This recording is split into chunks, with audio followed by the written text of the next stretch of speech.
Líbranos de todo mal, Señor, dónanos paz en el día, ayúdanos con misericordia, para nos quedar siempre libres de pecado y proteger contra toda tribulación, mientras nos aguarda el venida glorioso de Jesucristo, nuestro Salvador.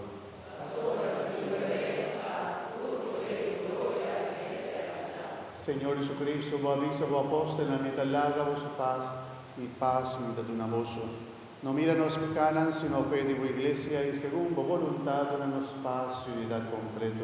A vos da viva y reina de tu siglo de siglo. Amén. Romana paz del Señor se siempre con vos.